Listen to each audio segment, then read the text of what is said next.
اور مجھے کفن پہنایا جائے، اور نبی علیہ السلام میری نماز جنازہ پڑھائیں۔ اور اہل سنت والجماعت پوری دنیا کے مسلمان یہ چیز سمجھتے ہیں، جس کے لیے نبی علیہ السلام کے ہاتھ اٹھ جائیں اللہ تو اس کی مغفرت کر دے گا، اور جس کی جنازہ رسول اللہ پڑھا دیں، جس کو کرتا رسول اللہ صلی اللہ علیہ وسلم کا مل جائے، تو اب کتنی بڑی سعادت کی بات ہے۔ لیکن وہ منافق تھا، بدبخت تھا، اور اس کے لیے اذا جاءک المنافقون قالوا، یہ سورہ منافقون نازل ہوئی اس کے لیے، وَلِلَّهِ الْعِزَّةُ وَلِرَسُولِهِ وَلِلْمُؤْمِنِينَ، اللہ نے اس کے لیے کہا کہ تم کہتے ہو کہ ہم ان ذلت والوں کو، تبوک سے واپسی پہ اس نے یہ جملہ کہا تھا، تو اللہ نے کہا عزت تو نبی اور صحابہ کے لیے ہے، تم کیسے ذلیل کر سکتے ہو؟ اللہ اور نبی اور صحابہ، یہ جملہ بول دیا۔ اب اس نے آخر مرتے وقت جو ہے توبہ نہیں کی، یہ نہیں ہے کہ معافی مانگے اپنی غلطیوں پر، ہٹ درمی تھی، منافقت۔ جب دل میں نبی اور صحابہ کا بغض ہوتا ہے تو اللہ تعالیٰ اس سے توبہ اٹھا لیتے ہیں، اسے توبہ کی توفیق نہیں ملتی۔ بڑے بڑے ایسے لوگ گزرے ہیں جو صحابہ کے بغض سے سرشار تھے، مرتے وقت ان کو توبہ کی توفیق نہیں ملتی اور وہ اسی طرح مرتے ہیں۔ اب آپ دیکھیے کہ یہ بندہ مرتے وقت مدینے میں مر رہا ہے، اور مدینہ کے اندر نبی علیہ السلام کے زمانے میں مر رہا ہے، اور صحابہ اور نبی کا بغض دل میں رکھتا تھا، اور اس پر سورہ توبہ پوری اسی کے گرد گھوم رہی ہے، اور یہ بندہ اور اس کے پیروکاروں کے گرد گھوم رہی ہے۔ اور اس لیے سورہ توبہ کے آغاز میں بسم اللہ نہیں کہ اللہ نے برات کا اعلان کر دیا کہ ان کو بخشے گا ہی نہیں گویا کہ، تو اس لیے اللہ امن نہیں دیتا، بسم اللہ اس کے آغاز میں نہیں پڑھی جاتی۔ اب جب یہ مر گیا تو اس کا بیٹا آیا، یا رسول اللہ آپ میرے والد کی وصیت ہے کرتا پہنا دیں۔ آپ علیہ السلام کے ذہن نے ایک دم جو ہے ماضی کی طرف نقشہ کھینچنا شروع کر دیا کہ بدر کا میدان ہے، قیدی آئے ہیں جن کے جسموں پہ پورے کپڑے نہیں ہیں، اور ان میں ایک نبی علیہ السلام کے چچا عباس ہیں، لمبا قد ہے۔ جب عباس کو نبی علیہ السلام نے مختلف لوگوں کے کرتے پہنائے تو ان کو پورا ہی نہیں آیا، تو اس عبداللہ ابن ابی منافقین کے سردار نے اپنا کرتا نبی علیہ السلام کو پیش کیا کہ ان کو پہنا دیں۔ اب وہ کرتا جو ہے مدینے میں جب عباس رضی اللہ عنہ کو پہنایا گیا، ان کو پورا آ گیا، انہوں نے اپنا کرتا منافق نے حضور کے چچا کو دیا تھا۔ حضور نے کہا کہ احسان کا بدلہ کیا ہے؟ احسان کے ذریعے، نیکی کا بدلہ نیکی کے ساتھ ہوتا ہے۔ آپ نے کہا ٹھیک ہے میں اپنا کرتا اس کو دے دوں گا، گویا کہ وہ چیز سامنے رکھ کر کہا یا رسول اللہ آپ جنازہ پڑھا دیں، اس نے وصیت کی ہے۔ تو آپ نے کہا چلو جنازہ بھی پڑھا دوں گا، کہ میرے اگر جنازہ پڑھانے سے شاید اللہ کسی کو بخش دے، رحمت للعالمین ہی ہے۔ تو عمر رضی اللہ تعالیٰ عنہ کھڑے ہو گئے، یا رسول اللہ کرتا بھی دے رہے ہیں آپ، جنازہ بھی پڑھا رہے ہیں، یہ تو منافقوں کا سردار ہے، اس نے تو سیدہ عائشہ صدیقہ پر بہتان لگایا، اس نے صحابہ پر بہتان لگایا، اس نے آپ کی ذات کے بارے میں یہ الفاظ کہے، اس نے آپ مسجد نبوی کے مقابلے پہ، مسجد قباء کے مقابلے پہ وہ منافقوں کی مسجد بنائی، زرار مسجد۔ جب ساری باتیں آپ نے کہا ہاں ہاں ہاں، جب آپ چلتے جا رہے تھے وہ کرتا پکڑتے جا رہے تھے، تو آپ علیہ الصلوۃ والسلام نے فرمایا عمر کہ شاید میرے استغفار کرنے سے ایک بار اللہ اس کو بخش دے، کیونکہ رحمت تھے آپ، شاید ایک بار استغفار کرنے سے۔ تو اللہ تبارک و تعالیٰ نے جو جملہ کہا 10ویں پارے کے آخر میں، آپ دیکھیے کہ آیت نمبر 80، استغفر لہم او لا تستغفر لہم ان تستغفر لہم 70 مرہ فلن یغفر اللہ لہم۔ آپ ایک بار کہہ رہے ہیں، آپ 70 بار بھی یا رسول اللہ اس کے لیے استغفار کریں، فلن یغفر اللہ لہم، اللہ اس کی کبھی مغفرت نہیں کرے گا۔ چونکہ اس وقت تک حکم نہیں اترا تھا صحابہ کے مخالفین دشمنان کے بارے میں، بعد میں جب حکم اتر آیا تو آپ علیہ الصلوۃ والسلام نے پھر اس کے بعد ان کے جنازے پڑھنے بھی چھوڑ دیے۔ ترمذی شریف کے اندر حدیث موجود ہے، نبی علیہ السلام جنازے کے لیے آگے بڑھے تو چہرہ دیکھ کر پیچھے ہٹ گئے، کہا یا رسول اللہ اس کا جنازہ پڑھا دیں، یہ مدینے میں فوت ہوا ہے اور ظاہراً آپ کی مجلس میں بیٹھنے والا ہے۔ آپ نے فرمایا نہیں، اس کا جنازہ میں نہیں پڑھاؤں گا، تم پڑھا لو۔ کہا یا رسول اللہ اگر قرضہ ہے تو ہم ادا کرتے ہیں۔ کہا نہیں، یہ بندہ انہو کانا یبغض عثمان یبغض اللہ، یہ میرے عثمان سے بغض رکھتا ہے، اللہ اس سے بغض رکھتا ہے۔ یعنی جو عثمان غنی رضی اللہ عنہ سے بغض رکھتا ہے، جو سب صحابہ سے بغض رکھے، تو اس لیے یہ جملہ تو پہلے اللہ نے کہا کہ میں مغفرت اس کی نہیں کروں گا۔ پھر آگے اللہ رب العزت نے جو جملہ بولا، آگے جو آیت ہے وہ دیکھیے، اس میں تو آیت نمبر 84 میں وَلَا تُصَلِّ وَلَا تُصَلِّ وَلَا تُصَلِّ صف لفظ کہہ دیا، وَلَا تُصَلِّ عَلَىٰ أَحَدٍ مِّنْهُمْ مَاتَ أَبَدًا۔ اب آپ نے کبھی بھی نماز نہیں پڑھانی کسی کی، پڑھنی ہی نہیں ہے، کوئی ایک بھی مر جائے ان میں سے۔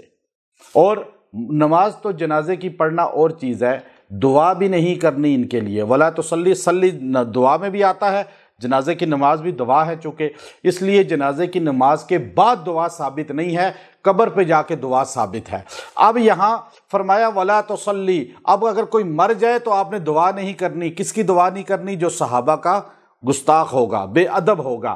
اب یہاں جو صحابہ کی گستاخی کرے اور آپ اس کے گھر دعا کے لیے چلے جائیں، اس کی جنازہ پڑھا لیں یا پڑھ لیں، تو یہ گویا کہ آپ نے قرآن پاک کی جو ہے نفی کی، قرآن پاک کی خلاف ورزی کی۔ اور یہاں خالی دعا نہیں بلکہ کہا کہ قبرستان آپ جاتے ہیں نا تو آپ کو مختلف قبریں ہوتی ہیں، پتہ نہیں چلتا، لیکن ان میں کبھی ایسی قبر کوئی نظر آ جائے جو دشمنان اصحاب رسول کی ہو یا اللہ کے رسول کے بغض رکھنے والا ہو، منافق اسی کو کہا جاتا ہے، تو آپ اللہ نے فرمایا ابدا کہہ کے بتایا کہ آپ نماز اور دعا اس کے لیے کرنی کبھی نہیں ہے۔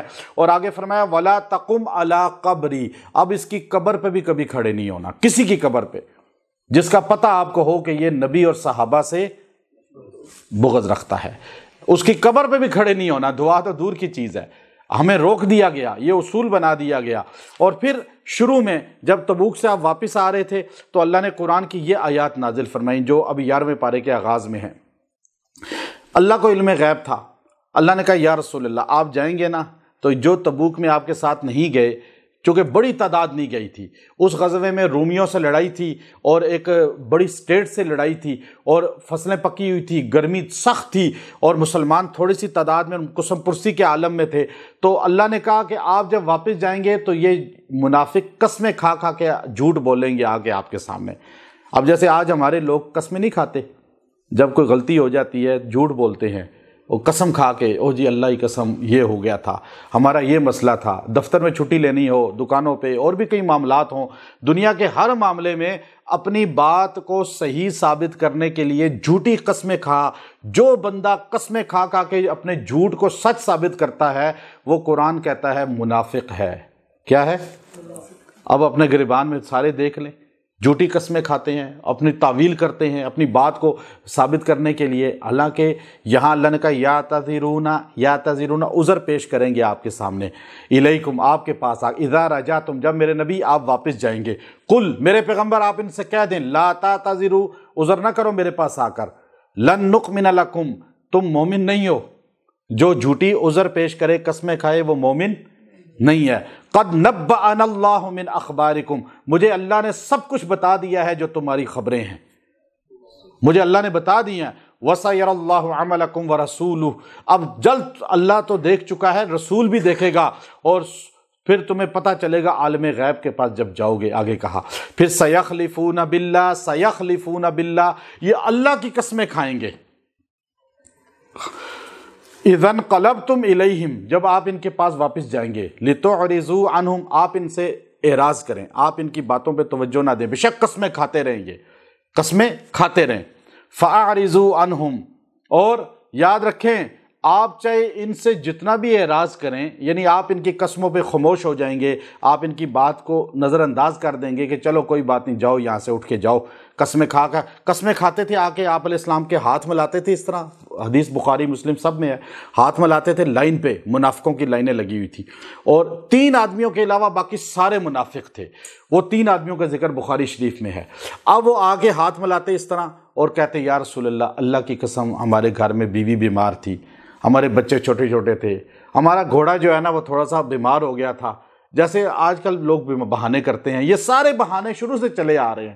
اچھا لوگ سمجھتے ہیں جی پتہ نہیں چلے گا، الگ بات یہ ہے کہ ہر بندے کو، دین والوں کو خاص طور پہ جو اہل اللہ ہیں، ان کو لوگوں کے ہیلے پتہ ہوتے ہیں کہ کون بندہ دھوکہ دے رہا ہے، فراڈ کر رہا ہے، جھوٹ بول رہا ہے، لیکن اسی طرح جیسے نبی کو تو سب کچھ اللہ نے بتا دیا تھا، اب یہ کہہ سکتے ہیں اللہ کہتا ہے فَأَعْرِضُ عَنْهُمْ، جی آپ ان سے اعراض کر بھی لینا، آپ ان کو چھوڑ بھی دینا، لیکن میں اللہ تعالیٰ کہتا ہوں انہم رجسن، یہ گندے لوگ ہیں، انہم رجسن، یہ کیا ہے؟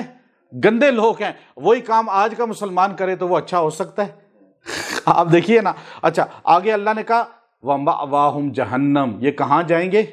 ان کا ٹھکانہ دوزخ بنے گا۔ پھر اگلی آیت میں اللہ نے پھر کہا یحلفون لکم، یہ اللہ کی قسمیں کھائیں گے، لترضوا عنہم، تاکہ آپ ان سے راضی ہو جائیں۔ اب جھوٹی قسمیں کھا کھا کے راضی کرنا کسی کو۔ اب فَإِن تَرْضَوْا عَنْهُمْ، میرے پیغمبر آپ ان کی قسموں سے راضی بھی ہو جائیں نا، لیکن میں اللہ عرش پہ اعلان کرتا ہوں فَإِنَّ اللَّهَ لَا يَرْضَى، میں کبھی ان سے راضی نہیں ہوں گا۔ اس کے بعد اللہ رب العزت نے فتح مکہ اور فتح مکہ کے بعد والوں کا ذکر کیا۔ اب صحابہ کی دو تقسیم ہیں، اگر آپ تقسیم صحابہ کریں، ایک فتح مکہ سے پہلے کے ہیں اور ایک فتح مکہ کے بعد کے ہیں۔ اب یہاں کہا یہ جاتا ہے فتح مکہ سے پہلے والے تو ٹھیک ہیں، درجے میں بہت بلند ہیں، لیکن بعد والے اکثر صحابہ دل سے نہیں ہوئے تھے، یہ بات نہیں ہے۔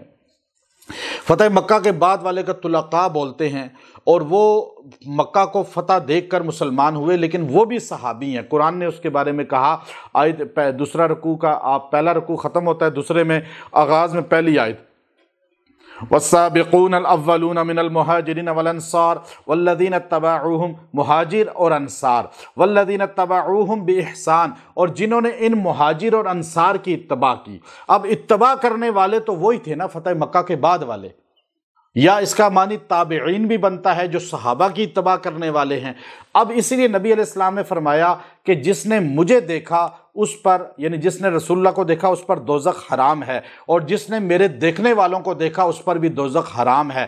تو جو نبی کو دیکھے اس کو صحابی، اور جو صحابہ کو دیکھے اس کو تابعی، چونکہ تابعی کا لفظ قرآن نے استعمال کیا ہے۔ اتباع کرنے والا یعنی صحابہ کی اتباع کرنے والا، یعنی کہ صحابہ کو خالی دیکھنے والا۔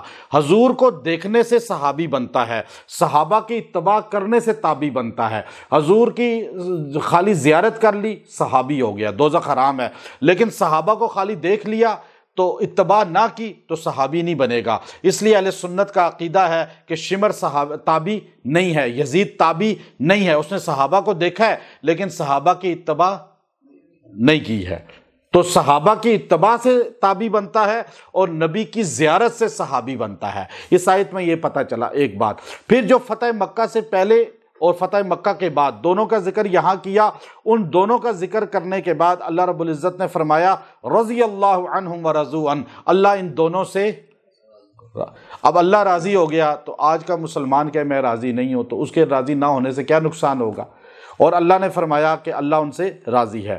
اور پھر جو ہے تو اس کے بعد جو اگلی آیت ہے دیکھیں، لقد انزلنا الیکم کتابا فیہ ذکرکم، فیہ ذکرکم، اللہ نے کہا یہ وہ کتاب ہے جس میں تم سب کا ذکر ہے۔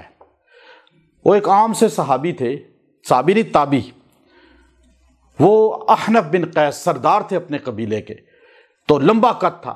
بادشاہ روم نے اپنا پہلوان بھیجا امیر معاویہ رضی اللہ عنہ کے دربار میں، اور ساتھ اپنے سب سے لمبے آدمی کی شلوار بھیجی، کہا تمہارے پاس، امام ابن کثیر نے البدایہ کے اندر لکھا، اس نے کہا اگر کوئی اس سے بڑا آدمی ہے تو ہمیں بتاؤ، اور اس سے بڑا پہلوان ہے تو بتاؤ۔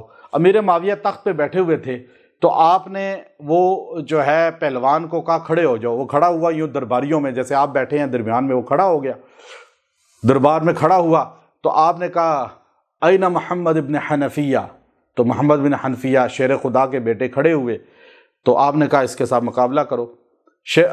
حنفیہ، محمد بن حنفیہ جو ازتلی کے بیٹے ہیں، وہ آگے بڑھے، انہوں نے ایک ہی داؤ میں اس کو یوں اٹھایا اور نیچے پھینک دیا، وہ روم کا سب سے بڑا پہلوان، وہ پھر اٹھا، پھر آپ نے اٹھا کے پھینکا، تو پھر امیر معاویہ نے فرمایا کہ تم جس کے پاس آئے ہو اس کے پاس اس طرح کے شیر موجود ہیں، تم سمجھتے ہو کہ روم میں سب سے بڑا بہادر یہ آدمی ہے، ہمارے پاس الحمدللہ ایسے دلیر لوگ موجود ہیں۔ اب دیکھیے اس سے پتہ چلا کہ امیر معاویہ رضی اللہ تعالیٰ عنہ اور شیر خدا علی المرتضیٰ رضی اللہ تعالیٰ عنہ میں آپس میں محبتیں تھیں۔ تاریخ نفرت ثابت کرنے پہ تلی ہوئی ہے، حالانکہ تاریخ ہمارا معیار نہیں ہے، ہمارا معیار صرف قرآن ہے۔ صحابہ کو پرکھنے کے لیے قرآن چاہیے، تاریخ نہیں چاہیے۔ آج تاریخ پڑھ کے متاثر ہوتے ہیں اور کہتے ہیں جی صحابہ لڑتے تھے، یہ تھا وہ ہوا تھا۔ یاد رکھیں کہ صحابہ کرام رضوان اللہ علیہم اجمعین کستوری کی طرح ہیں اور ڈائمنڈ کی طرح ہیں۔ ڈائمنڈ کو انسان جب وزن کرنے جاتا ہے تو سبزی کی دکان پہ نہیں جاتا، جب سونے کو یا ہیرے کو آپ وزن کرتے ہیں تو آپ کو سنارے کی دکان پہ جانا پڑتا ہے، جیولرز کے پاس جانا پڑتا ہے اور اس کا ترازو لینا پڑتا ہے۔ سبزی والے کا ترازو کیا ڈائمنڈ کا وزن کر سکتا ہے؟ وہ کہے گا پاگل آدمی ہے، یہ تو ہیرا ہے، اور آپ میری دکان پہ آئے ہیں۔ صحابہ ڈائمنڈ ہیں، اور صحابہ کو پرکھنا ہے تو اللہ کے قرآن پہ پرکھیں، تاریخ پہ نہیں۔ وہ سبزی کی دکان ہے، قرآن ڈائمنڈ کا جو ہے اس کا جوہری کا جو ہے ترازو ہے، اللہ کا ترازو یہ، اور اس پہ قرآن کہتا ہے۔ اب وہ احنف بن قیس کی طرف شلوار پھینکی، وہ لمبے قد تھا، انہوں نے وہ شلوار پہنی تو ان کے گھٹنے تک آئی، اتنا لمبا قد تھا، اور سردار تھے، 50,000 سے زیادہ آپ کے جانثار تھے جو آپ کے قبیلے کے لوگ، اور وہ ایک دن قرآن پڑھ رہے تھے تو سورہ انبیاء کی اس آیت پہ پہنچے، لَقَدْ أَنزَلْنَا إِلَيْكُمْ كِتَابًا فِيهِ ذِكْرُكُمْ، تمہارے پاس ایسی کتاب ہے قرآن جس میں تم سب کا ذکر ہے۔ اب آپ بیٹھے ہیں، آپ کہیں جی میرا ذکر قرآن میں کہاں ہے؟ آپ کہیں گے نا یہ، لیکن وہ تابعی کہنے لگے بھائی اس قرآن میں تمہارا ذکر ہے، مجھے اللہ نے کہا ہے۔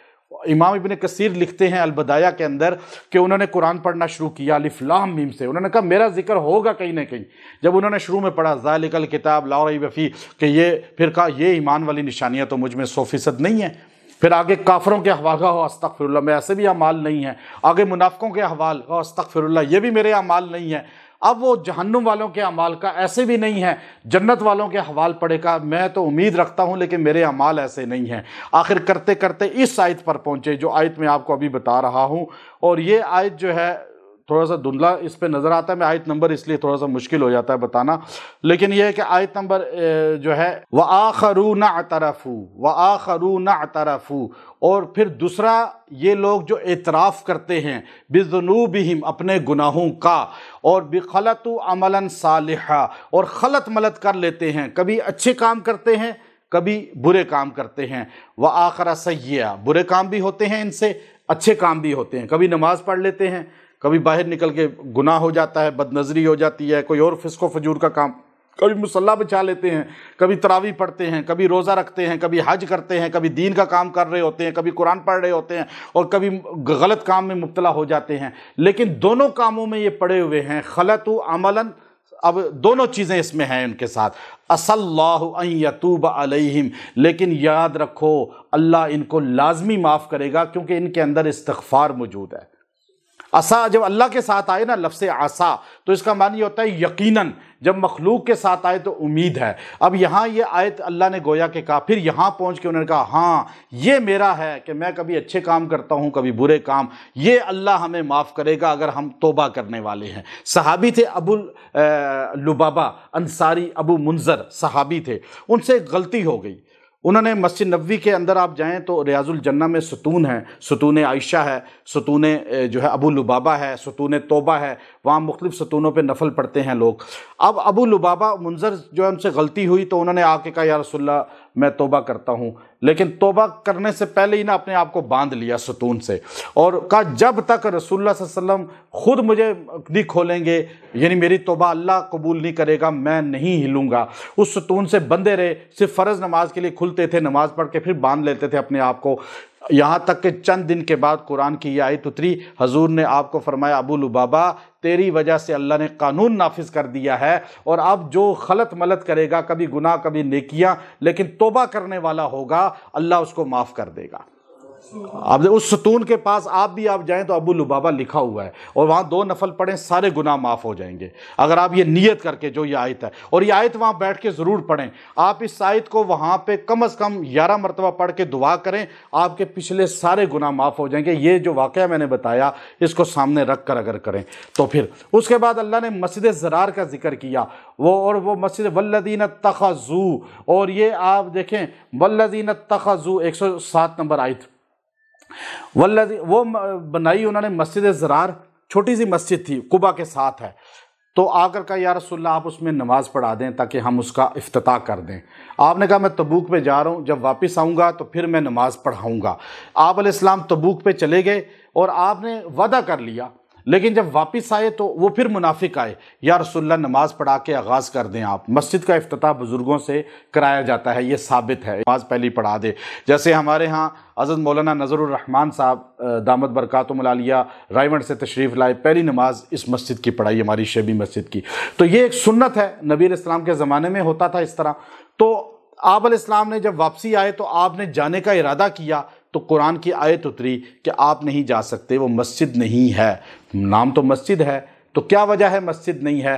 جس مسجد میں اللہ رسول کے خلاف پلاننگ ہو اور صحابہ کے خلاف پلاننگ ہو، اسے نام مسجد کا نہیں۔ آج اس کو نام ملتا بھی نہیں ہے مسجد کا۔ جو صحابہ کے گستاخ ہیں، بے ادب ہیں، وہ اپنے عبادت خانے کو مسجد بھی نہیں کہتے۔ کیوں نہیں کہتے؟ کہ قرآن کہتا ہے کہ اسے مسجد کہا ہی نہیں جائے گا، اور پھر جہاں دین والوں کو روکا جائے، دین کے کاموں سے روکا جائے، وہ بھی مسجد نہیں ہوتی۔ آقا جی یہاں یہ کام نہیں ہو سکتا، یہاں آپ یہ دعوت یا قرآن سنت کا درس نہیں دے سکتے۔ تو اب یہاں اللہ نے وہ اس مسجد کے متعلق کیا حکم فرمایا؟ والذین اتخذوا مسجدا ضرارا، جن لوگوں نے بنائی مسجد ضرار، کفرا و تفریقا، کفر پر اور تفریق امت کے اندر ڈالنے کے لیے۔ تفرقے پہ جو بیس ہو نا جس عبادت گاہ کی، تو وہ مسجد نہیں کہلاتی۔ اس کے فرمایا بین المؤمنین و ارصادا لمن حارب اللہ ورسولہ، اور روکنا اللہ کے رستے سے لوگوں کو، اور فرمایا اس کو ڈھا دو۔ حضرت علی رضی اللہ تعالیٰ کو حضور نے بھیجا، حضرت علی گئے، جا کر اس مسجد کو ڈھا دیا۔ جو مسجد جو ہے، اگر آپ مسجد قباء میں داخل ہوں تو الٹے ہاتھ پہ وہ آج بھی ایک خالی جگہ، وہاں ایک ٹینکی نظر آئے گی آپ کو، تو وہاں پر ایک صحابی نے وہ جگہ لے لی، اس نے اپنا گھر بنا لیا۔ اس کے بچے زندہ نہیں بچتے تھے، فوت ہوتے تھے۔ امام رازی رحمۃ اللہ علیہ لکھتے ہیں تفسیر کبیر میں، اس کے جتنے بچے پیدا ہوئے فوت ہوئے، پیدا ہوئے فوت ہوئے۔ اس نے وہ جگہ بیچ دی، دوسرے نے لے لی، اس کے بچے بھی پیدا ہو کے فوت ہوتے تھے۔ یہاں تک کہ امام رازی لکھتے ہیں کہ اس جگہ پہ مرغی بھی انڈے نہیں دیتی تھی، ایسی نخوست تھی، اور آج تک وہاں پہ جو ہے نا ایسے ہی پڑی ہوئی ہے۔ وہاں کچھ نہیں بنایا انہوں نے، نہ گھر بنایا، نہ کوئی چیز بنائی، نہ وہاں پہ جو ہے، کیونکہ وہاں پر آبادی نہیں ہو سکتی اس میں۔ آگے تعریف کی اس کی ضد پر، یہ ضد پہ جو مسجد بنائی گئی تھی، ایک مسجد بنی ہے تو اس کی ضد پہ دوسری مسجد بنا رہے ہو کہ اس مسجد میں جو ہے مومنین اکٹھے ہوتے ہیں تو یہاں ان کے خلاف پلاننگ کریں۔ جو ضد میں بنائی گئی تھی وہ مسجد ضرار تھی، اور مسجد قباء کے ضد میں قباء کی تعریف کرتے ہوئے فرمایا کہ اگلی آیت میں لا تقم فیہ ابدا، ضرار میں تو آپ نے کبھی نہیں کھڑے ہونا میرے نبی، لیکن لمسجد اسس علی التقوی من اول یوم حق، کہ پہلے دن سے جس کی بنیاد تقوی پہ رکھی گئی ہے نا، آپ اس مسجد میں جا کے نماز پڑھائیں۔ رجال یحبون ان یتطہروا، اس میں لوگ ایسے ہیں جو پاک رہنے کو پسند کرتے ہیں، اور اللہ بھی پسند کرتا ہے صفائی کو، پاکیزگی کو۔ اور اللہ نے اس کے اور مسجد کا ذکر کیا کہ مسجد کے اندر صاف ستھرے ہو کر آنا چاہیے، خوشبو لگائیں، اچھی خوشبو لگا کر کوئی وہ آئیں، جتنا خوشبو لگا کر آئیں گے اللہ خوش ہوگا۔ ایمان والوں کو اللہ نے خرید لیا ہے۔ اگلی آیت میں فرمایا کہ تمہاری جان مال کو میں نے جنت کے بدلے میں خرید لیا۔ تیسرے رکوع کے آغاز میں مومن بکا ہوا ہے، اب یہ جان ہماری نہیں ہے، اللہ کی ہے، اللہ کے رسول کی ہے۔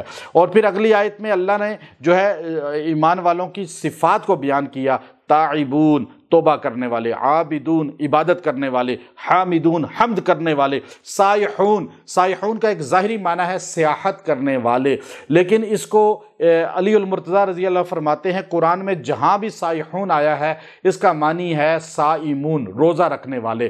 چونکہ پہلی امتوں میں سیاحت کرنا یہ رہبانیت تھی، اس امت میں اللہ نے جہاد کو رہبانیت قرار دیا۔ سیاحت کرنا بھی مراد ہو سکتا ہے، لیکن صائمون یہاں مراد ہے۔ اور آگے فرمایا راکعون رکوع کرنے والے، ساجدون سجدہ کرنے والے، آمرون بالمعروف اچھی بات کی تبلیغ، برائی سے منع کرنے والے، اور اللہ کی حدود کی حفاظت کرنے والے۔ پھر اس سے اگلی آیت میں حضور علیہ السلام کو اللہ نے حکم دیا، حضور کے چچا فوت ہوئے، ابو طالب کا انتقال ہوا، حضور نے فرمایا ایک بار آپ کلمہ پڑھ لیں میں گواہی دوں گا جنت آپ کی ہو جائے گی۔ انہوں نے کلمہ نہیں پڑھا، چونکہ ابو طالب لیٹے ہوئے تھے آخری لمحوں میں۔ ساری زندگی حضور کا ساتھ دیا، ساری زندگی نبی علیہ السلام کے لیے اپنی شاب ابی طالب میں بھی قید ساتھ ہوئے، ہمارے نبی پر احسان بہت کیے، ہمارے نبی کے محسن تھے۔ بعض لوگ کہتے ہیں بتائیں حضور کا پہلا خطبہ نکاح کس نے پڑھایا؟ ہم کہتے ہیں ابو طالب نے۔ اس وقت تک خطبہ نکاح کے احکام ہی نہیں اترے تھے، اور آپ علیہ الصلوۃ والسلام کا پہلا نکاح تھا، اور یہ حضور کا نکاح حضور کی نبوت سے پہلے ہوا یا بعد میں؟ اعلان نبوت سے پہلے ہوا نا، جو حضور کا پہلا نکاح ہے۔ تو اس وقت تک تو نبی نہیں تھے، وہ محمد الرسول اللہ نہیں تھے، وہ کیا تھے؟ محمد بن عبداللہ تھے حضور۔ اور نکاح کس نے پڑھایا؟ ابو طالب نے۔ اور ابو طالب کے بارے میں لوگوں کی دو رائے ہے۔ امت اہل سنت کا عقیدہ ہے، بخاری کی حدیث ہے کہ حضور نے فرمایا کہ جہنم میں سب سے خفیف عذاب جو ہوگا وہ ابو طالب کو ہوگا، کہ ان کو آگ کی جوتیاں پہنائی جائیں گی، ان سے ان کا دماغ کھولے گا۔ اور قرآن اور حدیث سے ثابت ہے کہ وہ کلمے کے بغیر دنیا سے گئے۔ اب یہ مسلمان تھے یا نہیں تھے، اس پہ ہمیں سکوت اختیار کرنا چاہیے، اس لیے کہ قرآن تو یہ کہتا ہے کہ ان کا اسلام نہیں تھا، لیکن اس پر جلسے کرنا کہ وہ کلمہ نہیں پڑھا اور ان کی توہین کرنا یہ بھی جائز نہیں ہے۔ اور اگر کوئی کہتا ہے کہ وہ مسلمان تھے تو اس کو بھی لڑائی آپ نے نہیں کرنی ہے۔ یہ قرآن کا جو ہے اس میں ذکر ہے اور قرآن و سنت کی بات ہے، ہم اس پہ سختی نہیں کرتے کہ نہیں وہ تو یہ تھے وہ تھے اور پھر ہم ان کے خلاف بولیں، بلکہ ہم اعتدال رکھتے ہیں کہ ہم ان کو اسی طرح مانتے ہیں جیسے اللہ کے رسول اور صحابہ مانتے تھے۔ اب یہاں دیکھیے کہ آپ علیہ السلام نے کہا کلمہ ایک بار پڑھ لو، نہیں پڑھا، فوت ہو گئے۔ حضور علیہ السلام نے آپ کے لیے دعا کے کلمے کہے، دعا کے کلمے۔ قرآن نے کیا نزول فرمایا؟ آپ قرآن پاک کی آیت دیکھیے، اور اللہ رب العزت نے قرآن پاک کی اس آیت کے اندر ارشاد فرمایا، آیت نمبر 183 113، ما کان للنبی والذین آمنوا ان یستغفروا للمشرکین۔ نبی علیہ السلام آپ کو گوارا نہیں ہے، یہ اچھا نہیں لگتا، آپ کو زیب نہیں لگتا کہ آپ استغفار کریں مشرکین کے لیے، ولو کانوا اولی قربا، چاہے وہ آپ کا قریبی ہی کیوں نہ ہو۔ یہ وفات ابو طالب پہ پڑھی گئی تھی یہ آیت اتری، کہا چاہے وہ آپ کا قریبی ہی کیوں نہ ہو، آپ مشرک کے لیے استغفار نہیں کر سکتے، کیونکہ لہم انہم اصحاب الجحیم، یہ جو اسلام کے بغیر مرے گا شرک میں وہ دوزخ میں جائے گا۔ میرے پیغمبر آپ کے دادا ابراہیم علیہ السلام نے بھی ایسا ہی کیا تھا، اگلی آیت میں کہا وَمَا كَانَ اسْتِغْفَارُ إِبْرَاهِيمَ لِأَبِيهِ إِلَّا أَن مَّوْعِدَةٍ وَعَدَهَا إِيَّاهُ، آپ کے دادا ابراہیم نے بھی اپنے والد آزر کے لیے استغفار کی تھی وعدے کی وجہ سے، یعنی والد سے کہا تھا کہ میں آپ سے وعدہ کرتا ہوں، قرآن میں ہے کہ میں آپ کے لیے استغفار کروں گا، لا استغفر، ان کے لفظ بولا۔ تو اب انہوں نے خالی استغفار کا لفظ بولا تو اللہ نے کہا ابراہیم آپ استغفار نہیں کر سکتے کہ آپ کے والد دوزخی ہیں۔ حدیث میں آتا ہے قیامت کے دن ابراہیم علیہ السلام کے والد کو بجو کی شکل میں لایا جائے گا اور دوزخ میں پھینکا جائے گا کہ کہیں ابراہیم علیہ السلام شرم محسوس نہ کریں۔ تو یہی ہمارے نبی کے ساتھ بھی ہوگا۔ تو اس پر اللہ نے یہ جملہ کہا۔ پھر ایمان والوں کو اللہ رب العزت نے جو 3 بندوں کا ذکر تھا، وَعَلَى الثَّلَاثَةِ الَّذِينَ خُلِّفُوا حَتَّى إِذَا ضَاقَتْ، ان میں ایک مرارہ بن ربی، ایک ہلال بن امیہ اور ایک کعب بن مالک رضوان اللہ علیہم اجمعین، یہ صحابہ تھے جنہوں نے آ کے سچ کہا یا رسول اللہ ہماری بیوی جو ہے اور میں بوڑھے تھے، میں سفر کے قابل نہیں تھا، میں نہیں جا سکا۔ کعب بن مالک نے کہا۔ مرارہ ابن ربی کہنے لگے میرے پاس سب کچھ تھا، پیسہ بھی بہت تھا، بس میں کل سوچتے سوچتے لیٹ ہو گیا، جو فیصلہ کریں میں قبول کرتا ہوں۔ تیسرے صحابی ہلال بن ربیہ، انہوں نے کہا دیکھیں ہلال بن امیہ کہ یا رسول اللہ میں اصل میں جو ہے نا میرے بچے دور دراز سے گٹھے ہوئے تھے، پہلے کبھی گٹھے نہیں ہوئے تھے۔ انہوں نے کہا آپ تو بہت جہاد کیے ہیں حضور کے ساتھ، بدر میں 3 صحابہ شریک رہے تھے، تو کہا آج نہ گئے تو کیا ہوا، بس میں یہ سوچ کے رہ گیا یا رسول اللہ جو فیصلہ آپ کا وہ ہمارا۔ حضور نے کہا تم نے سچ بولا ہے، گھر چلے جاؤ۔ ان سے سارے صحابہ نے قطع تعلق کر لیا، 40 دن تک ان سے کوئی کلام نہیں کرتا تھا، بات نہیں کرتا تھا، یہ سلام کرتے کوئی جواب نہیں دیتا تھا۔ حضرت کعب کہتے ہیں میں دیوار پھلانگ کے باغ کے حضرت قتادہ اپنے دوست جگری کے پاس گیا، میں نے کہا السلام علیکم، انہوں نے خاموشی سے کہا وعلیکم السلام، میں نے کہا بات تو کرو، 40 دن گزر گئے، کہا ہمیں منع کیا گیا ہے حضور نے، بس اتنا کہا اور منہ موڑ لیا۔ کہتے ہیں میں روتا ہوا واپس آ گیا، 40 دن کے بعد حضور نے کہا تینوں اپنی بیویوں سے جدا ہو جائیں۔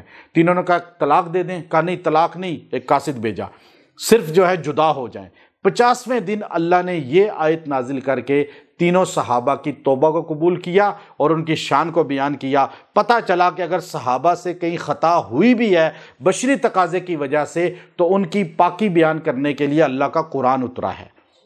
یہ بھی تو پتہ چلا، کہتے ہیں صحابہ سے تو غلطیاں ہوئیں، بھائی وہ غلطیاں جو ہوئی ہیں تو قرآن ان کی غلطیوں کی وجہ سے قرآن کی آیتیں ہوتی اور ان کی صفائی بھی بیان کی ہے۔ پھر صحابہ محفوظ ہیں، معصوم نہیں ہیں، محفوظ ہیں، اگر غلطی ہو گئی تو فوراً توبہ کر لی۔ اس لیے اللہ نے اگلے جملے میں کہا، جب اگلا رکوع شروع ہوتا ہے، اللہ نے آیت نمبر 115 میں کہا، 18 میں، یا ایھا الذین آمنوا اتقوا اللہ وکونوا مع الصادقین، اے ایمان والو تم بھی اگر بچنا چاہتے ہو نا کہ منافق نہ بنو بلکہ ایمان والے بنو، تو تم بھی سچوں کے ساتھ رہو۔ اور کائنات کے سب سے بڑے سچے ابو بکر ہیں، صدیق اکبر، سارے صحابہ، اور صحابہ کے جو صحابہ کے ساتھ جڑے گا، ایک اس کا معنی یہ ہے کہ جو صحابہ کے ساتھ جڑے گا وہ انسان بچے گا۔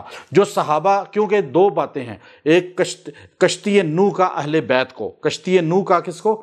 اہل بیت کو حضور نے، سفینہ نوح، اور حضور نے صحابہ کو الصحابہ کالنجوم کہا۔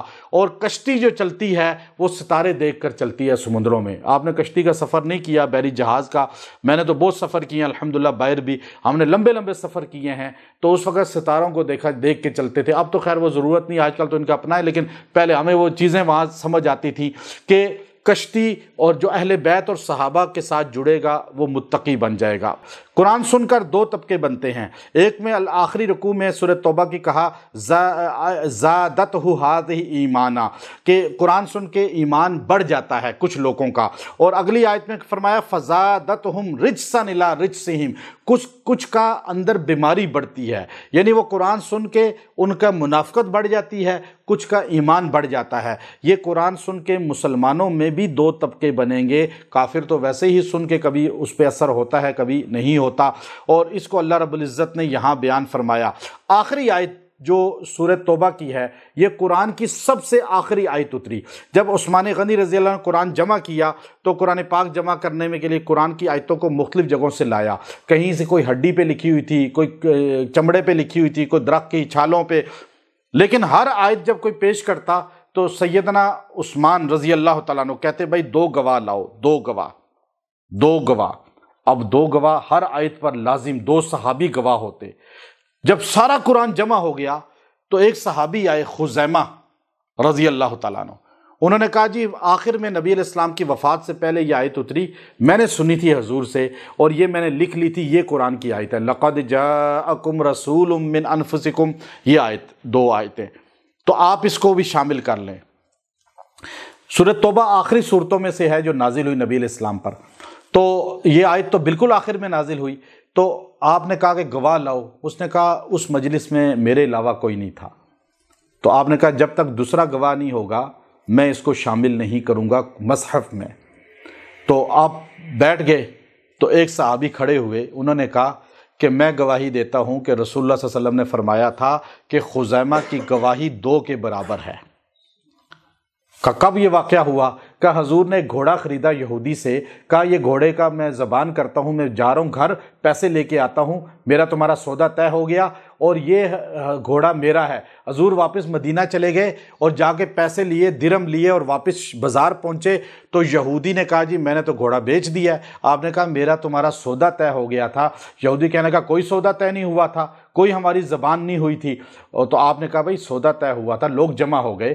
تو اس نے کہا جی کہ سودا کہاں طے ہوا تھا، آپ کا کوئی گواہ ہے؟ حضور نے کہا دائیں بائیں دیکھا، سارے یہودی کھڑے تھے، تو وہ کون گواہی دیتا؟ تو ایک دم پیچھے سے آواز آئی میں گواہی دیتا ہوں کہ حضور سچ کہہ رہے ہیں اور تم جھوٹ کہہ رہے ہو۔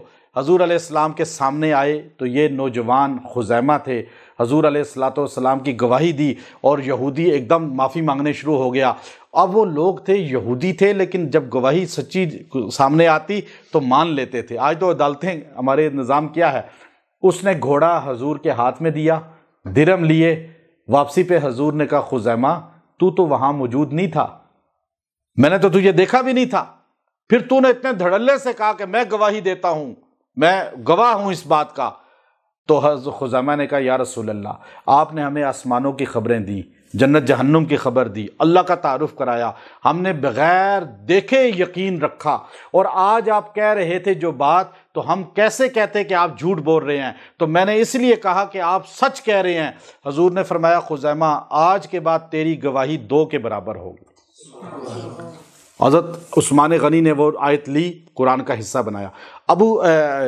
جو سب سے بڑی حدیث کی کتاب ہے امام سخاوی کی ہے رحمۃ اللہ علیہ کی، جو ابن حجر اسقلانی رحمۃ اللہ علیہ کے مائناز شاگردوں میں سے، القول البدیع، اور اسی سے ساری درود شریف کی کتابیں اکثر لکھی گئی ہیں۔ مولانا زکریا رحمۃ اللہ علیہ نے بھی فضائل درود شریف وہیں سے اکثر حدیثیں لی ہیں۔ اور سخاوی، امام سخاوی رحمۃ اللہ نے لکھا کہ ایک مرتبہ ابو بکر شبلی رحمۃ اللہ علیہ گزر رہے تھے، تو ابو بکر ایک اور بھی ہیں جو مجذوب تھے، جب وہ گزرے تو آپ اٹھ کے ان کو ملے اور ان کے بوسہ دیا یہاں پہ۔ آپ نے کہا یہ تو پاگلوں کی طرح گھومتے ہیں، مجذوب ٹائپ ہیں، آپ ان کو بوسہ دے رہے ہیں؟ آپ نے کہا میں نے رات کو رسول اللہ صلی اللہ علیہ وسلم کو ان کو بوسہ دیتے ہوئے ایسے ہی دیکھا ہے۔ تو انہوں نے کہا کہ ان سے پوچھیں وجہ کیا ہے۔ جب ان کو بٹھایا، کچھ کھلایا، تو ان کی جذب کی کیفیت تھوڑی سی کم ہوئی، تو آپ سے پوچھا کہ کوئی اپنے احوال بتاؤ۔ یعنی وہ مجذوب ایسے نہیں تھے جیسے ہمارے نانگے پھرتے ہیں گندے مندے، وہ مجذوب بہلول کی طرح کے تھے، یعنی اللہ والے تھے، ان پہ حال طاری رہتا تھا، لیکن نماز روزہ یہ چیزیں نہیں چھوڑتے تھے۔ تو آپ نے ان کو بٹھا کر کہا کہ آپ کو میں نے دیکھا ہے کہ حضور آپ کو پیار کر رہے تھے خواب میں، آخر آپ کے اندر کوئی ایسی خوبی تو ہے نا؟ تو انہوں نے کہا کہ میں ایک عمل کرتا ہوں، ہر فرض نماز کے بعد یہ 2 آیتیں سورۃ توبہ کی پڑھ کے 3 بار نبی علیہ السلام پہ درود شریف پڑھتا ہوں، اس کی برکت سے حضور کی شفاعت لازم ہو جاتی ہے۔ عبداللہ ابن مسعود رضی اللہ فرماتے ہیں جو چاہے کہ مجھے کوئی نقصان نہ ملے زندگی میں، فجر مغرب کے بعد 7 بار ان 2 آیتوں کو پڑھ لیا کرے۔ اللہ نے اپنے 2 نام اپنے نبی کو دیے ہیں، اس آیت میں ہے رعوف اور رحیم، اللہ نے فرمایا رعوف اور رحیم۔ سورہ یونس جو ہے یہ اللہ نے جو ہے مکی صورتوں میں اس کو نازل فرمایا، اور اس کے اندر توحیدی آیات ہیں، توحیدی آیات، اور اس کے اندر جو ہے سحر جادو کے توڑ کی آیات زیادہ ہیں۔ اللہ نے آغاز میں بھی قرآن کے معجزے کا ذکر کیا ہے، جادو کسی پہ سخت ترین ہو، وہ سورہ یونس پڑھ کے چند دن خالی اس پانی کو پی لے، اللہ تعالیٰ جسم کی ہڈیوں سے بھی جادو کو ختم کر دیں گے۔ اس سورہ یونس کے اندر اللہ نے انبیاء میں 3 نبیوں کا ذکر کیا، ایک نوح علیہ السلام جو شیخ الانبیاء ہیں، ایک حضرت موسیٰ اور ہارون علیہ السلام، اور ایک حضرت یونس علیہ السلام، جن کے نام سے یہ سورہ یونس ہے۔ اس کے آغاز میں قرآن کی تعجب پر کہ عرب کے لوگ حیران ہو گئے، عجباً ان اوحینا الی رجل منہم، یہ تعجب کرتے ہیں کہ ہم نے وحی دی ایک ایسے بندے کو کہ 40 دن ان کے اندر گزارے، نہ کسی سے سیکھا، نہ پڑھا، نہ کسی کا شاگرد، نہ لکھنا آتا، نہ پڑھنا آتا، نہ کبھی شعر کہے، نہ کبھی کوئی تالیف کی، نہ کبھی کوئی چیز لکھی، لیکن پھر اتنی بڑی کتاب لے کر آیا کہ اس کتاب کو آج تک کوئی غلط ثابت نہیں کر سکتا۔ یہ تعجب ہے ان کو، اس کو اللہ نے بیان کیا۔ اور اس سارے کے بعد توحیدی آیتوں کے بعد اللہ رب العزت نے یہاں پر ایک ایسے جملے کے ساتھ انسان کو متوجہ کیا جو مکہ کا مشرک نہیں مانتا تھا، اس کو اللہ رب العزت نے آیت نمبر 7 میں ان الذین لا یرجون لقاءنا، بے شک جو لوگ نہیں ملاقات کی میری امید رکھتے، ورضوا بالحیات الدنیا، اور دنیا کی زندگی پہ راضی ہو چکے ہیں، واطمأنوا بہا، اور اسی طرح اطمینان کی زندگی گزار رہے ہیں کہ ہر وقت دنیا دنیا دنیا، اور والذین هم عن آیاتنا غافلون، اور میری آیتوں سے غفلت کی زندگی گزار رہے ہیں، اولئک مأواہم النار، ان کا ٹھکانہ دوزخ ہوگا، بما کانوا یکسبون، ان کے برے کاموں کی وجہ سے۔ اب یہاں بتا دیا جو آخرت کی امید کے بغیر، یعنی آخرت کے یقین کے بغیر، سوچ کے بغیر زندگی گزار رہا ہے، وہ بھٹکتا ہے دنیا میں، اور اللہ رب العزت اسے بھٹکاتے ہیں، اور وہ اسی طرح زندگی گزارتا ہے۔ مشرک آ کے نبی علیہ السلام سے کہتے تھے کہ آپ جو بات کر رہے ہیں نا کہ یہ قرآن مجھ پہ اترا ہے، آپ اس کی جگہ کسی اور قرآن کا ذکر کریں، یا ایسا قرآن لے آئیں جس میں اتحاد کی بات ہو، اس میں تو اختلاف کی باتیں ہیں، اس میں تو کہا جاتا ہے کہ اللہ کے غیر، بت، شرک، یہ سب چیزوں کی نفی کی جاتی ہے۔ اس پر آپ یہ اگلے 2 رکوع ہیں، جن 2 رکوعوں میں یہ انہوں نے بار بار یہ کہا کہ آپ دوسرا قرآن لے آئیں، دوسرا قرآن لے آئیں، تو اس پر اللہ رب العزت نے صاف الفاظ میں ان کو کہا کہ آپ یہ کہتے ہیں، آیت نمبر 15 وَإِذَا تُتْلَى عَلَيْهِمْ آيَاتُنَا بَيِّنَاتٍ قَالَ الَّذِينَ لَا يَرْجُونَ لِقَاءَنَا، وہ لوگ جو نہیں ہمارے سے ملاقات کی امید رکھتے، وہ کہتے ہیں ایتی بقرآن غیر ھذا، کوئی دوسرا قرآن لے آئیں، او بدل، یا اس کو تبدیل کر دیں، اتحاد کی باتیں ہوں، تفرقے کی باتیں نہ ہوں۔ قرآن تفرقہ پھیلاتا ہے، وہ کہتے تھے، قرآن کہتا ہے لات و عزیٰ کچھ نہیں کر سکتے، یہ قبر والے، یہ مردے کچھ نہیں کر سکتے، زمین پر اللہ کا کوئی مشیر نہیں ہے۔ آپ نے فرمایا قل ما یکون لی ان ابدلہ من تلقاء نفسی، کیا تم ایسی بات کر رہے ہو میں اپنی طرف سے اس کو بدل دوں؟ ان اتبع الا ما یوحی الی، میں تو وہ کرتا ہوں جو مجھے اللہ حکم دیتا ہے۔ تو اس کو پھر نصف پہ جا کے اللہ نے توحیدی الفاظ، چونکہ سارے توحیدی ہیں، اس پہ اللہ رب العزت نے فرمایا قُلْ مَنْ يَرْزُقُكُم مِّنَ السَّمَاءِ، بتاؤ یہ آسمان سے بارش رزق کون اتارتا ہے، یا زمین سے کون لاتا ہے تمہارے لیے رزق، وَأَمَّنْ يَمْلِكُ السَّمْعَ وَالْأَبْصَارَ، بتاؤ یہ آنکھوں کا کانوں کا مالک کون ہے، وَمَنْ يُخْرِجُ الْحَيَّ مِنَ الْمَيِّتِ، زندہ سے مردہ، مردہ سے زندہ کون نکالتا ہے، وَمَنْ يُدَبِّرُ الْأَمْرَ، یہ ساری تدابیر کون کرتا ہے، فَسَيَقُولُونَ اللہ، تو سارے کیا کہیں گے، اللہ، تو فَقُلْ أَفَلَا تَتَّقُونَ، تو پھر ڈرتے کیوں نہیں ہو اللہ سے؟ پھر اللہ بار بار آگے اسی چیز کو، پھر اللہ نے چیلنج کیا کہ تم یہ کہتے ہو قرآن پاک جو ہے یہ گمان پر بنا ہے، تو ٹھیک ہے پھر تم قرآن کی ایک آیت بنا کے دکھاؤ، ایک آیت اس جیسی لاؤ، نہیں لا سکتے، وہ چیلنج اللہ نے یہاں کیا۔ اس کے بعد آپ دیکھیے حضور علیہ السلام نے یہ ساری آیات جو ہے اس کا معنی یہی بنتا ہے توحید پر۔ حضور علیہ السلام کو اللہ رب العزت نے دو باتیں کہیں، دو باتیں جو ہے، آیت نمبر 57، یا ایھا الناس قد جاءتکم موعظۃ من ربکم، اے لوگو تمہارے پاس آئی نصیحت اللہ کی طرف سے، وشفاء لما فی الصدور، جو دلوں کی شفا ہے، وہدی ورحمۃ للمؤمنین، قل بفضل اللہ وبرحمتہ فبذلک فلیفرحوا۔ اہل باطل اکثر اس آیت کو اپنے باطل جو ہے ربیع الاول یا دیگر مواقع پر استعمال کرتے ہیں۔ آیت کا معنی یہ ہے، یا ایھا الناس، اے لوگو، قد جاءتکم، یقیناً تمہارے پاس آئی، موعظہ، نصیحت، نصیحت، موعظہ کہتے ہیں جو وعظ دل کے اندر اتر جائے یا دل کے اندر جو اثر پہنچے، من ربکم، تمہارے رب کی طرف سے، وشفاء لما فی الصدور، اور یہ شفا ہے دلوں کی۔ شفا ایک شفا ہوتا ہے، ایک شفا ہوتا ہے۔ شفا عربی میں کہتے ہیں گڑھے کو، اور شفا کہتے ہیں شفا کو۔ اب یہاں مفسرین علامہ علوسی رحمۃ اللہ علیہ کی چونکہ تصوف پر تفسیر ہے قسم کی اگر دیکھا جائے، تو آپ نے کہا موعظۃ من ربکم سے مراد ہے کہ اللہ نے تمہیں دلوں، جو تمہارے رب کی نصیحت ہے یعنی شریعت، قرآن کی شکل میں شریعت ملی، وشفاء لما فی الصدور، اور دلوں کی بیماریوں کی شفا ہے گویا کہ طریقت، ایک شریعت ہے، ایک طریقت ہے۔ پھر حضور علیہ السلام کے سامنے ایک صحابی آئے، کہنے لگے یا رسول اللہ میرے سینے میں درد ہو رہا ہے۔ آپ نے فرمایا قرآن سے شفا کیوں نہیں لیتے، وہ تو شفاء لما فی الصدور ہے۔ اسی طرح جو ہے حسن بصری رحمۃ اللہ علیہ نے فرمایا کہ اس سے پتہ چلتا ہے کہ جملہ بیماریوں کی شفا قرآن ہے، اس لیے علماء امت نے باقاعدہ قرآن پاک کے جسموں کی بیماریوں کے لیے شفا یاب ہونے کے لیے ذریعہ بنایا ہے، اور تمام علماء اکابرین صحابہ کے دور سے اس بات پہ متفق ہیں کہ صحابہ خود بھی اس بات کو اکثر بیان فرماتے تھے، اور امام غزالی رحمۃ اللہ علیہ نے خواص قرآنی کے نام سے باقاعدہ کتاب تالیف کی، حضرت مولانا اشرف علی تھانوی نور اللہ مرقدہ نے اسی کا ترجمہ تقریباً کر کے اس کو اعمال قرآنی کی شکل دی، شیخ عبد القادر جیلانی رحمۃ اللہ علیہ دیگر نے بھی۔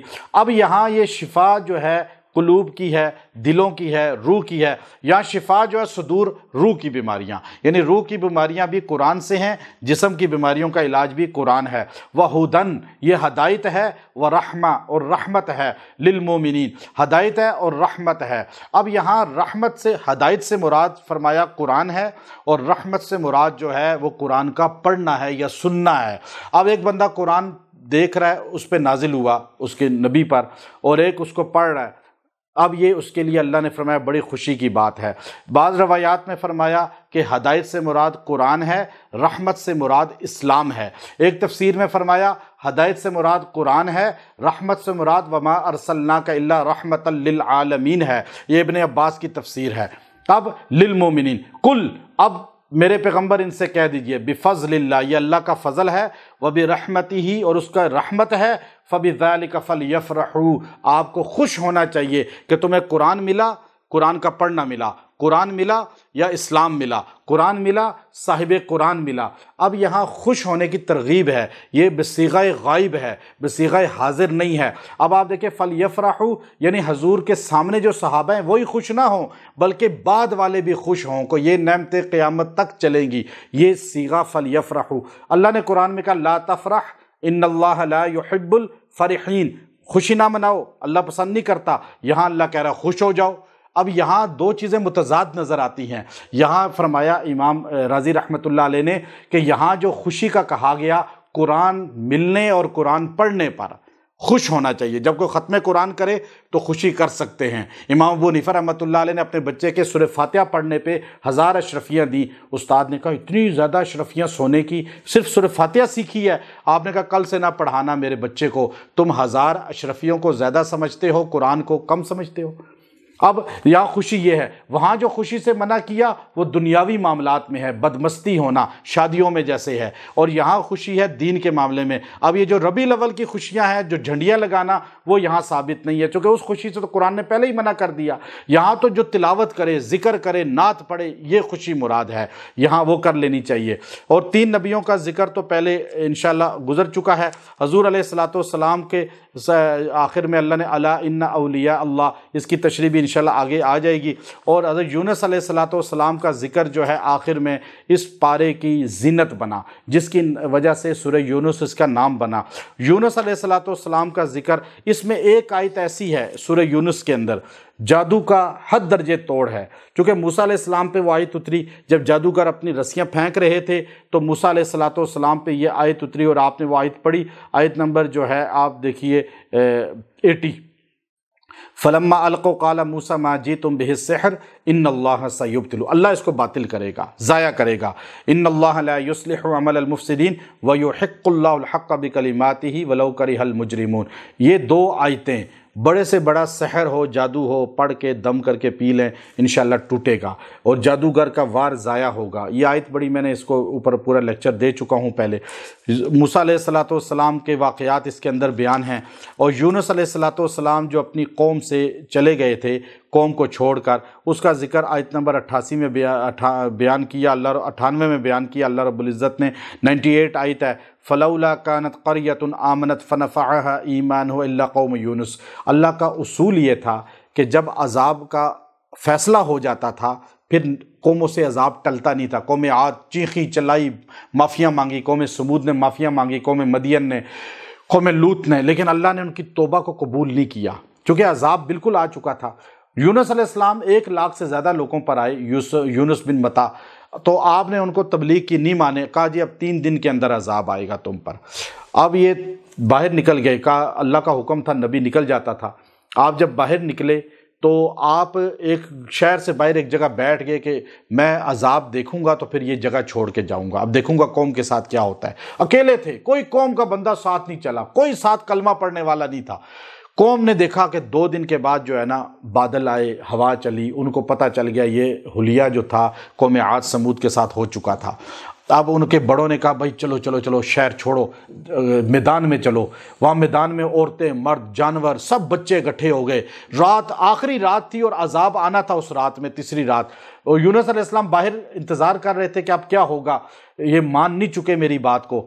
اب عذاب کے جب اثار آئے نا تو اللہ اس کو بیان کرتے ہیں فَلَوْلَا كَانَتْ قَرْيَةٌ آمَنَتْ فَنَفَعَهَا، یعنی نہیں نفع دیا کسی کو، بستی کو بھی، الا قوم یونس، مگر قوم یونس کو اللہ نے نفع دیا ان کے ایمان نے، کہ جب انہوں نے دیکھا کہ ہوائیں چلنی شروع ہو گئیں، عذاب کی آثار آ گئے، انہوں نے رونا دھونا استغفار شروع کر دیا۔ عورتیں، بچے، بوڑھے، جانور سارے میدان میں جمع ہو گئے اور وہاں عرفات کا سما ہو گیا، اللہ نے عذاب کو ٹال دیا۔ فجر کی ٹائم آ گیا، صبح روشنی طلوع ہو گئی۔ یونس علیہ السلام نے کہا کہ اس قوم کا اصول ہے جو جھوٹ بولتا ہے اس کو قتل کر دیتے ہیں، یہ اس قوم کا اصول تھا، کافر ہو کر بھی، اور ہم مسلمان ہو کے بھی جھوٹ بولتے ہیں۔ اب کہا کہ اب اگر میں نے واپس گیا نا صبح، عذاب تو رات کو نہیں آیا، مجھے تو اللہ نے بتایا تھا عذاب آئے گا، اب یہ قوم کہے گی آپ جھوٹے ہیں، مجھے قتل کر دیں گے، اس لیے آپ وہاں سے چلے گئے اور کشتی میں جا کے بیٹھے۔ اور کشتی پھر کس طرح سب کو پتہ ہے، وہ ہچکولے کھانے لگی۔ انہوں نے کہا جی ایک بندے نے کہا کہ میں تو ان کو جانتا ہوں، یہ یونس ہے، ان کو کرایہ نہیں ہے، میں دے دوں گا ان کا۔ لیکن کشتی جب ڈولنے لگی تو انہوں نے کہا کوئی بھاگا ہوا ہے اپنے آقا سے، اب انہوں نے کہا کورا ڈالو، جب کورا ڈالا تو نبی کا نام نکلا۔ آخر یونس علیہ السلام کو پانی میں پھینک دیا اور وہ مچھلی نے پیٹ میں، اس مچھلی کو دوسری مچھلی نے، 3 اندھیروں میں آپ چلے گئے۔ اب وہاں آپ نے اللہ کو پکارا یا مخلوق میں سے کسی کو، اللہ کو پکارا، لا الہ الا انت سبحانک انی کنت من الظالمین، تو اس کو اللہ رب العزت نے بیان کیا کہ آپ پھر باہر نکلے، پھر کدو کی بیل سے آپ کو خوراک دی گئی، بکری نے آپ کو دودھ پلایا، اور پھر آپ صحت مند ہوئے۔ 40 دن کے بعد جب صحیح باہر نکلے، پھر صحت مند ہو گئے، واپس اپنی بستی میں گئے، بستی والے ایمان لا چکے تھے اور وہ سارے آپ کے تابع ہو گئے۔ اللہ رب العزت نے اس واقعے کو یہاں بیان کر کے سورہ یونس کے آخر میں ہمیں پورا رکوع نازل کیا کہ نفع نقصان کا مالک کون ہے، تکلیف دینے والا کون ہے، تکلیف سے دور کرنے والا کون ہے، پریشانیوں سے نجات دلانے والا کون ہے۔ یہ آخر میں سورہ یونس کے بتایا کہ حاجت روائی اللہ، مشکل کشائی اللہ، یقین انسان کا اللہ پر ہونا چاہیے۔ وآخر دعوانا ان الحمد للہ رب العالمین۔